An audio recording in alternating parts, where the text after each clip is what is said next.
Esta semana en Parroquias de Galicia viaxaremos ata o Paraíso do Turismo, un dos lugares máis concurridos no verán da nosa comunidade, isto é, Baiona.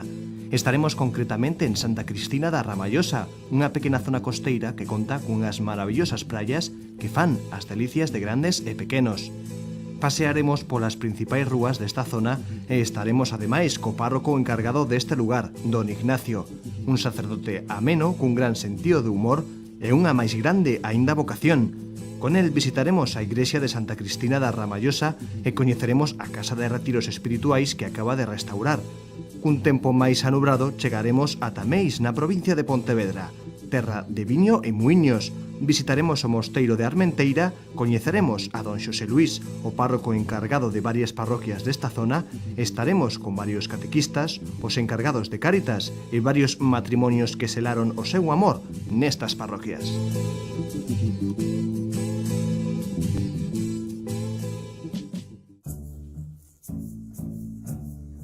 As Rías Baixas son un referente turístico grazas á súa natureza e á beleza das súas paisaxes e as praias que compoñen esta zona rica en auga. Precisamente dentro desta beleza paisaxística atopamos o concello de Baiona. Esta preciosa vila mariñeira está situada ao sur de Galicia, en pleno corazón das Rías Baixas e a medio camiño entre Vigo e Portugal.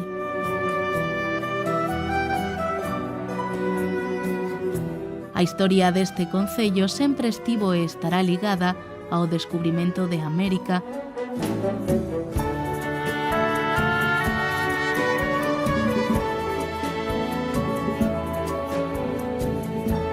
Este concello está formado polas parroquias de Baña, Baredo, Belesar e Santa Cristina da Ramallosa, e precisamente esta última na que faremos hoxe o noso percorrido. Bañando as terras desta parroquia, discorre ata a súa desembocadura na ría de Baiona o río Miñor. Santa Cristina da Ramallosa, rica en natureza e augas, sorprende aos visitantes cunhas vistas e unha paraxe capaz de seducir e enamorar. Zona costeira e mariñeira, en cada detalle desta parroquia podemos apreciar a beleza que o mar deixa a cada paso.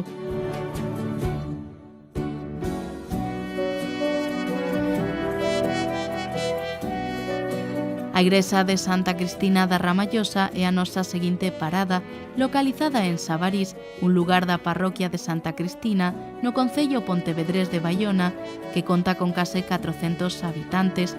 Este templo eclesiástico conta cunha construcción moderna no que se distingue un alto campanario. Ademais, se conserva un pórtico que perteneceu a unha antiga capela romana. Comezou a súa edificación en 1917 e foi aberta por primeira vez aos fegreses en 1920.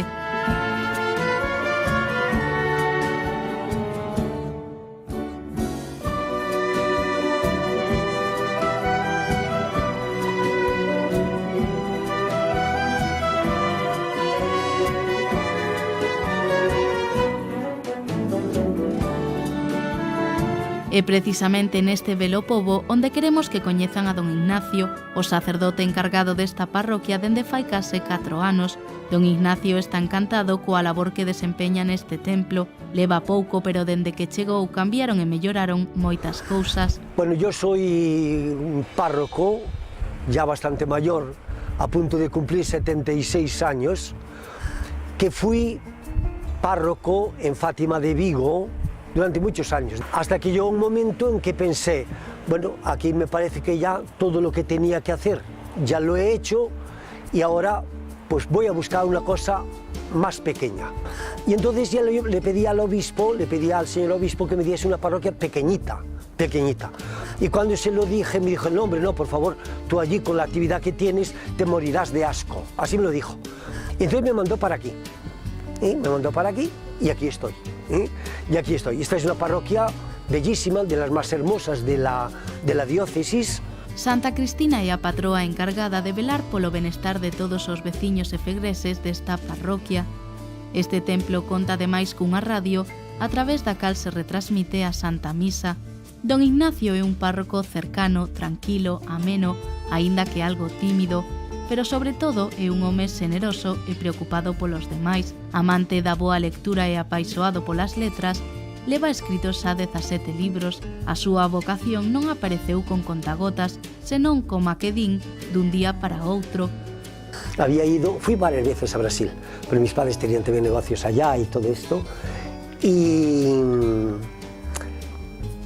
fue por la noche un sueño en que yo vi una cantidad de cosas y tal. Al día siguiente tomé la decisión. Un sono que sempre gardará para él. Ya ese sí que ya no. Decía Calderón que toda la vida es sueño y los sueños son. Moitos quedaron sorprendidos ante esta decisión. Don Ignacio contou sempre cunha gran familia. Todos eles foron indispensables no camiño que foi percorrendo nestes anos que leva como sacerdote. La primera reacción fue decir, tal como era yo, no estaba mal de la cabeza. Me imagino que mis padres y mis hermanos, somos 12 hermanos. 12 hermanos, algunos ahora ya han fallecido, pero en realidad, de verdad, somos 12, todos están casados, todos tienen hijos. Mis padres cuando murieron tenían 40 nietos, 40 nietos. Yo me acuerdo en mi casa, teníamos una casa muy grande, un chalet muy grande, con jardín, que cuando iban muchos, no todos, pero podían juntarse 20 niños un domingo, todos los domingos.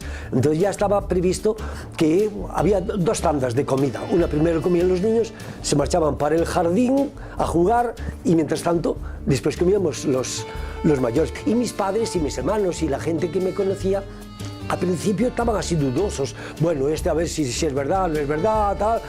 Pero luego quedaron encantadísimos, encantadísimos, todo el mundo quedó encantado. Don Ignacio estudou no Seminario Maior de Vigo, onde pasou, como a él mesmo dice, os mellores anos da súa vida. Daquela época garda grandes anécdotas e centos de recordos. Por decir una tontería, bueno, en su momento, pero hacíamos obras de teatro. Normalmente los personajes eran hombres, pero no sé por qué alguien consideró que había un personaje de mujer y tuve que hacerlo yo, vestido con las ropas de mi madre. Pues yo creo que no tuve así momentos duros, quizá porque el Señor me ha visto siempre muy débil, nunca me ha dado ninguna carga especial que yo no pudiese llevar o que no pudiese olvidar ya al día siguiente. Decía un poeta que lo nuestro es ser para todos sonrisa y guardarme mi dolor. De aquel neno que un día con 24 anos entrou no seminario queda moito. De aquel chico, pues queda muchas cosas, quedan muchas cosas porque hay una identidad que no se pierde a lo largo de la historia, es el propio yo que va creciendo y todo esto. De aquel seminarista, pues queda el agradecimiento para los que fueron superiores míos, mis profesores, a los que le agradezco que me hayan iniciado en tantísimas cosas. Por ejemplo, yo en el seminario pues tuve profesores que pertenecían al Opus Dei. Bueno, pues el trato con ellos me hicieron a mí que cuando yo era seminarista, antes de ser cura, cuando me hice diácono, pues porque era según lo que estaba establecido así, antes no se podía, pues cuando hice diácono yo pedí la admisión en el Opus Dei y continúo desde hace casi 50 años. Este sacerdote que vive a vocación dunha maneira admirable é un gran devoto dende neno da Virxe de Fátima. Por iso, en canto chegou a esta parroquia, non dubidou en poñer unha imaxe desta Virxe e introducir ademais unha novena adicada exclusivamente a ela. A Nuestra Señora de Fátima, Nuestra Señora de Fátima, pues surgió por eso, porque yo ya era de allí, de mi casa, mi familia pertenecía a Fátima y allí viví siempre y fue la devoción que más he vivido. Y una vez que llegué aquí no había ninguna imagen de la Virgen de Fátima en la iglesia. Y entonces ya por la vía rápida compramos una imagen y la pusimos en la iglesia. Y la novena, que yo la había hecho, todas las novenas las hice yo. Y entonces la misma que hacíamos allá, ya la introduje aquí, de tal manera, poder verlo en la hoja del valle, que ya es aquí, pienso que la primera devoción mariana de aquí, de la parroquia de Santa Cristina, es la devoción a Fátima. A súa devoción pola Virxe de Fátima e a historia da parroquia de Santa Cristina da Ramallosa gardan unha gran relación que para don Ignacio é moi importante. Un poquito porque quiere escribir la historia de la parroquia, pues me enteré de que el mismo 13 de mayo de 1917, primera aparición de la Santísima Virgen allí en Cova da Iria, la primerísima de todas, a los tres pequeños, pues aquí estaba el obispo Eijo Igaray, don Leopoldo Eijo Igaray, estaba bendiciendo la primera piedra que viene ahí en la hoja del valle. Claro, es una coincidencia que a mí me dio una gran alegría. Digo, concho, pues digo, tenía que venir yo aquí para eso, poner en marcha la devoción mariana de Fátima en esta parroquia. O movemento de vida ascendente ten unha importancia significativa nesta parroquia. Reúnense de maneira semanal e xuntos len e comentan o Evanxeo. Este movemento de persoas maiores e xubiladas busca sempre axudar a quen o necesita. Ángeles Copena, veciña de Sabarís e presidenta deste movemento nesta zona, pasou a formar parte desta institución fai 12 anos, como ocorre moitas veces na vida por casualidade. Agora está encantada. Tú a Dios no lo ves. No lo ves. Existe, pero no lo ves. Pero si crees en Cristo, Cristo dijo, ¿cuándo me diste de comer? Cuando se lo diste a otro que está a tu lado y que le hace falta. Y en eso es en lo que yo creo. Ángeles asegura que o que vida ascendente lle aporta é moito, moito máis incluso do que ella podería chegar a imaginar. El que quiere hablar, habla y explica lo que quiera, sea de su vida, sea del Evangelio, lo que a él le dice aquellas cosas, que lo dice muy claro, no hace falta muchas explicaciones. Y cuando otra niña también que se quedó sin marido y se quedó sin nada, me hizo una poesía y dijo que esto le valía. Y ya estoy pagada. Don Ignacio, preocupado sempre polos fegreses e pola igrexa, converteu parte do Pazo de Sabarís, un edificio de estilo militar que fai ás veces de casa reitoral, nunha casa de retiros espirituais. En menos de un mes, como se de unha reforma express se tratase, esta parte da casa que estaba prácticamente en ruínas pasou a ser un agradable espazo destinado a cursos de retiro espiritual, onde os xóvenes poderán encontrar a comodidade e a armonía para poder ter centos de momentos de oración. Nos encontramos una casa que llevaba deshabitada muchísimos años, entonces pues la mayor parte del presupuesto lo tuvimos que dedicar pues a pintura, a reacondicionar puertas, ventanas, y después fue muy divertido porque pues muchos feligreses colaboraron, unos donaron unas telas, otros unas cortinas, otros un sofá cama, y con ese remix pues fuimos colocando. A esta casa de retiros se lle incorporou unha pequena e fermosa capela presidida por unha imaxe de don Xosé María Escribá de Balaguer e un impresionante cadro que imita o pintado por Leonardo da Vinci en 1474 e que responde ao nome da Anunciación. O pintor Cangues Chisco, gran devoto da Virxe e experto en arte expresionista, deixou ao lado o seu estilo para centrarse nunha das obras clave da pintura renacentista. E fíxose humildemente así unha pequena copia do cuadro, dándolle á capela pois un pouco de colorido e profundidade para que non sea tan sobrio, e como sabemos que a xente que vai vir aquí un poquinho sobe, o máis complicado dentro do retrato son as mans e non é o retrato. O retrato, para min, xa digo, non teño que decir humildemente que isto é, por exemplo, facer a cara da Virxe non se fai un día, nin dous, nin tres. Para chegar a conseguir os volúmenes e as formas, isto ten que ser traballado pois un par de meses.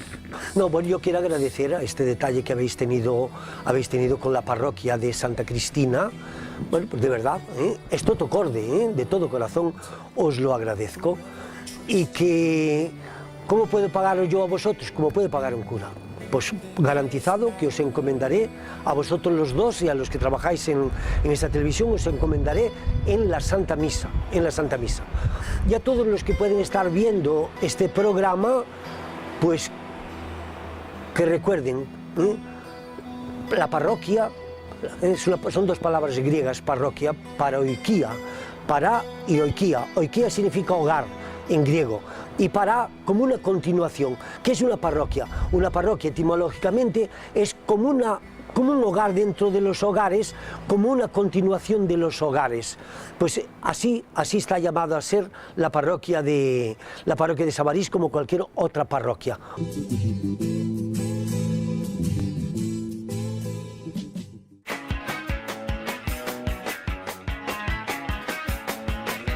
A segunda das nosas paradas de hoxe lévanos cun tempo nubrado e moi chuvioso ata o municipio pontevedrés de Meis, situado en pleno corazón da comarca do Salnés.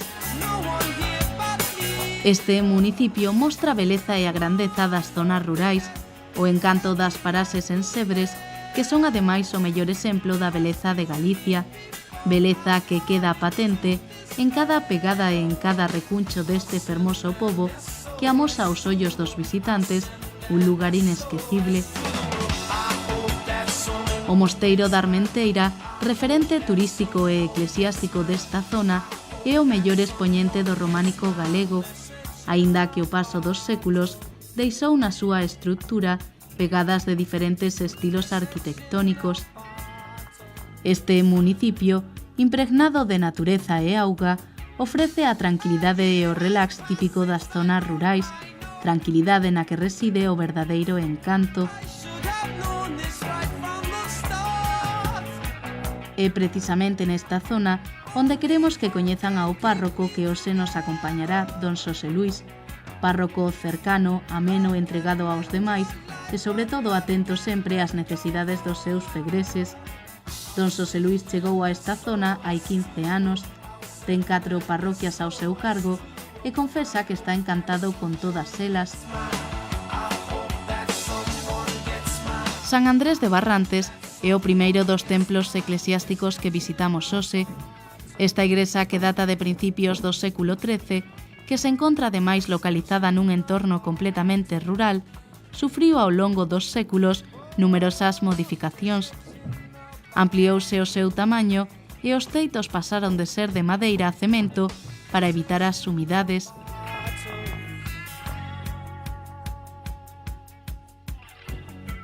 Hola, buenas noches.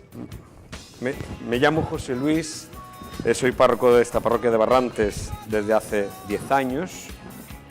Y nada, hoy estáis aquí porque queréis conocer esta iglesia parroquial, que os la presento así muy brevemente. Es una iglesia románica del siglo XII, con algunas modificaciones, como en todas las iglesias de esta zona, o de la mayoría, ¿no? Estamos en la ruta del románico, que se conoce tradicionalmente aquí en el Salnés, y entonces encontráis pues con baldaquinos, cornisas de estilo románico, sobre todo en el exterior de la iglesia, pero aquí en el interior veis que de románico le queda muy poquito.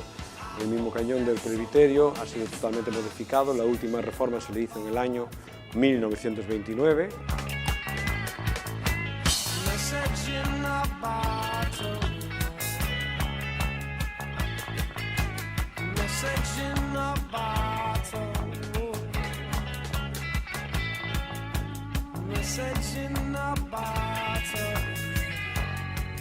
Son moitos os fegreses que casaron neste templo parroquial.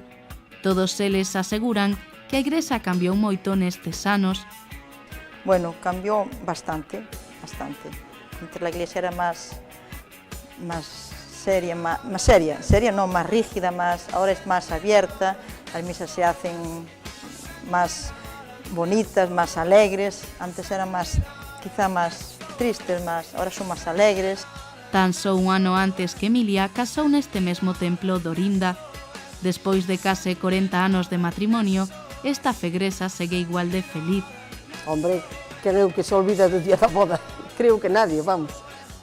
Pois que choveu moitísimo, pero dicen que novia mollada que é ben bendicida, vamos, que vai bendicida. Dolores e Maribí, veciñas e fegresas, colaboran con Cáritas dende hai case 10 anos. Ambas coinciden en que a inquietude por axudar aos demais levounas a desempeñar numerosas tarefas nesta institución. A mí gustame participar e axudarlos.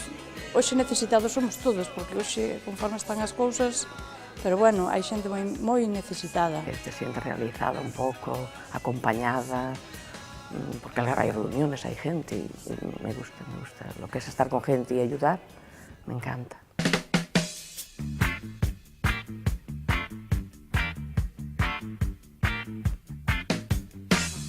A nosa seguinte parada lévanos ata a igrexa de San Martiño de Meis.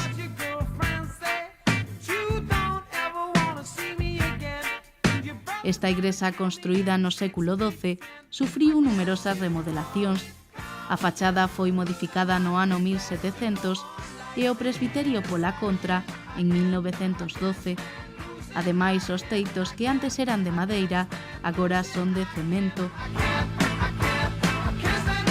Nos queda la pared de la zona norte de la iglesia y algunas hornacinas y puertas que hay por los laterales que también se conservan. Lo demás, pues ya veis que es todo bastante moderno. San Martiño é o patrón encargado de velar polo ben dos fegreses. A catequese xoga tamén, como sempre, un papel importante en todas as parroquias que están ao cargo de don Xosé Luis. Manuel, catequista dende hai 15 anos, comezou a colaborar coa parroquia por tradición. Agora, tantos anos despois, está encantado. Encargado da catequeses de confirmación, asegura que aínda que lidiar con adolescentes ás veces é difícil, a catequese é para él un piar moi importante na súa vida, algo que sen dúbida lle aporta moito. Engrandecimiento moitas veces, ver que, home, hai casos, sempre hai algunha mala erva, pero bueno, hai casos, moitos, Dios gracias, nos que te sintas recompensado. Ves que o que sembras, o que sementas, nace.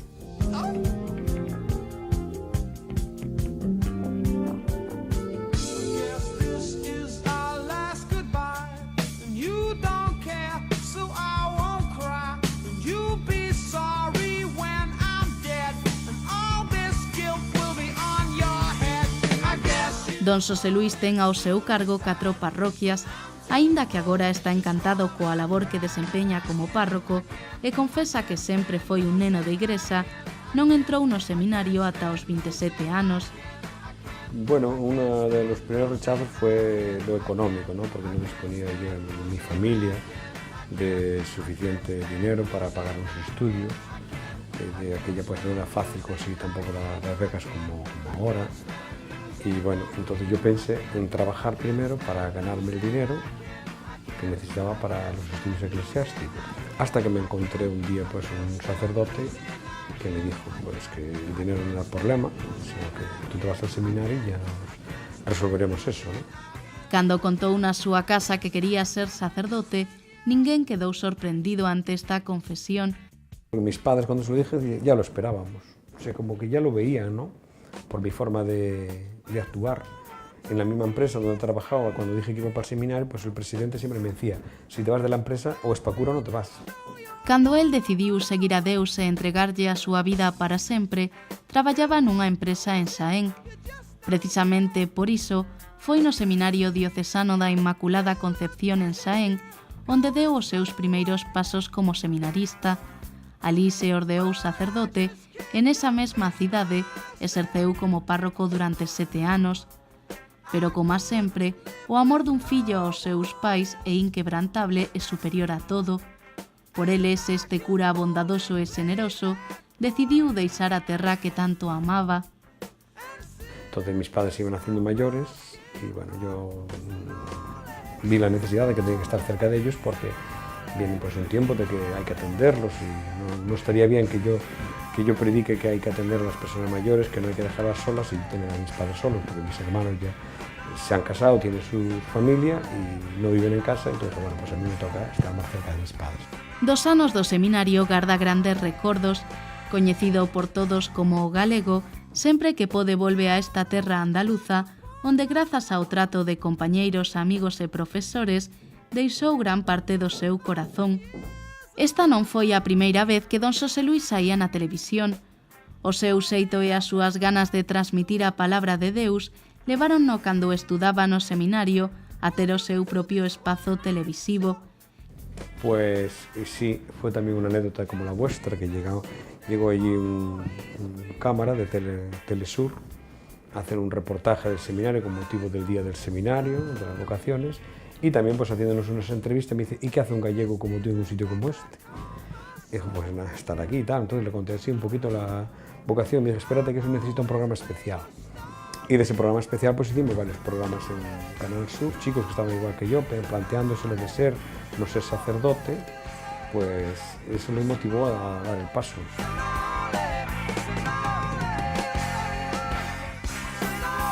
Salvador de Meis é outra das parroquias que están ao cargo de don Xosé Luis. Este templo, que data do século XII, conta cun estilo románico.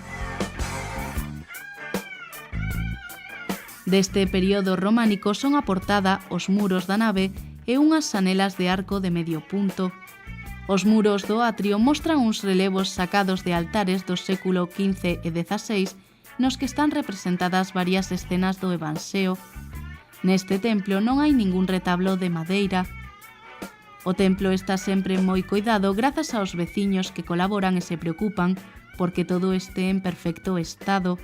Como todas, cuando lo veis así tan limpias y ordenadas y con flores frescas, es debido a que en todas ellas, a través del Consejo de Economía y del Consejo Pastoral, se ha creado una cuota parroquial anual entre 20 y 30 euros que paga cada familia. Y con eso, pues el Consejo de Economía, el Consejo Pastoral, sostienen los gastos de la Iglesia.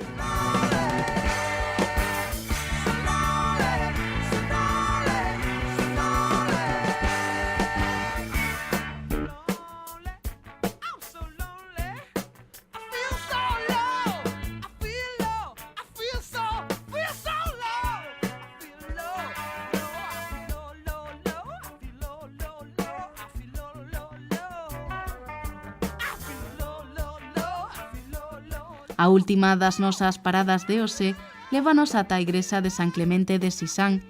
Este templo non conta cun estilo concreto. As diferentes modificacións feitas ao longo dos anos fixeron deste un templo variado en estilos. Concretamente o presbiterio e a sancristía pertencen ao estilo gótico, mentres que a nave engadida en 1800 é ao igual que o retablo barroca. Precisamente na igrexa de San Clemente de Sisán atopamos a Mari Carmen e Adonis, matrimonio unido e cómplice, forman parte dende fai anos da pastoral familiar e máis concretamente dos cursos de preparación ao matrimonio, unha experiencia que eles califican como señal.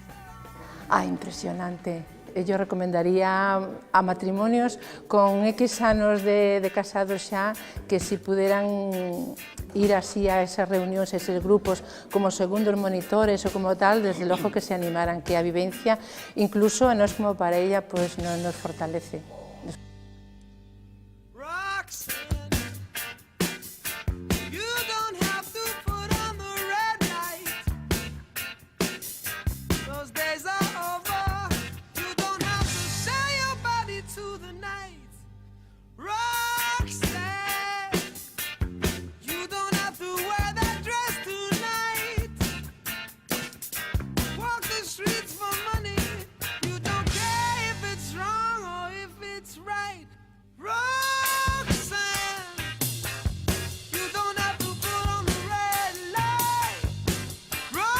Don Xosé Luís leva as guías destas parroquias e o encargado de que nada falte e todo estea sempre listo, un pai para os fegreses, un pastor, un amigo e, sobre todo, un guía espiritual que sempre busca o mellor para todos.